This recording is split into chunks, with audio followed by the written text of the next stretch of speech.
Hi everybody, thank you for being here. It gives me immense pleasure to present our work on understanding life event disclosures on social media. To get a holistic understanding of an individual's ecology, we need to understand what happens to an individual's lives, and ups and downs are inevitable in our lives. Now, such events that can leave a significant impact are often called as life events, and these events could be a wedding, pregnancy announcement, a death in the family, or getting fired or promoted at work. As social media platforms continually emerge as an important part of many of our lives, they serve many needs and purposes surrounding these ups and downs. We often record and post such events on social media, and these platforms have explicit affordances to do so, such as the Facebook timeline reminds us of our birthdays and personal milestones. Now, for a better user experience, these platforms conduct personalized algorithmic content curation.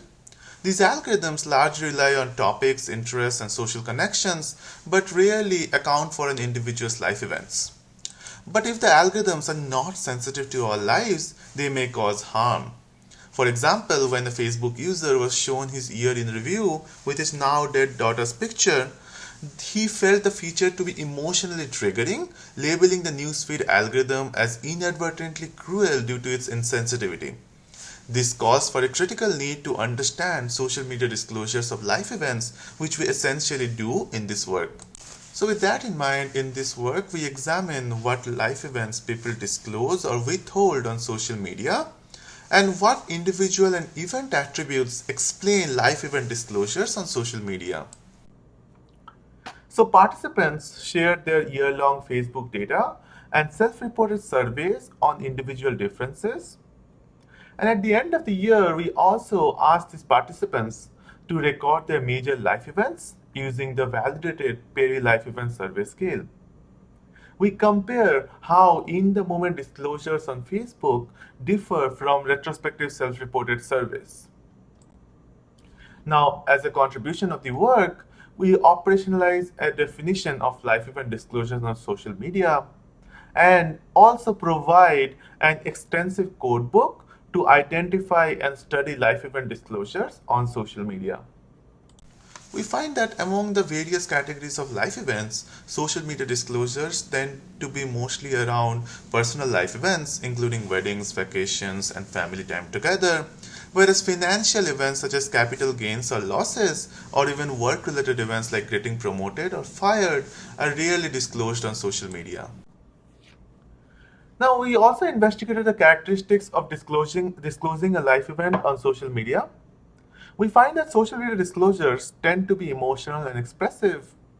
We also find co-occurring related and causal events, such as when an individual changed jobs, they posted about how they moved to a new place.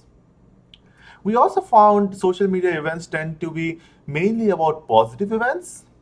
For example, when an individual who went to a vacation and posted about it on Facebook also went through a breakup during the same period but never disclosed about it on Facebook. Now, these are unique evidences of how people disclose life events on social media. We also investigated factors associated with different life event disclosures, where we build regression models with individual attributes such as demographics and personal psychological traits, and event attributes such as how recent is the event, or the significance of the event, or the valence or the positivity or negativity of the event, anticipation and intimacy of the event. So we find that when an event is positive or anticipated, it is more likely to be posted on social media, whereas significant, recent, and intimate events are less disclosed on social media. So the study highlights several insights regarding disclosure and non-disclosure behaviors on social media. And in a nutshell, these are surrounding the theoretical underpinnings of what life events are publicly disclosed on social media versus what events tend to be only privately reported to a group of researchers. Moreover, our work bears design implications in designing social media platforms that are sensitive and careful about people's disclosure and non disclosure choices on the platform. With that, I encourage you all to read our paper And I'll be very happy to answer any questions, so feel free to reach out to me either during the conference or later. Thank you very much.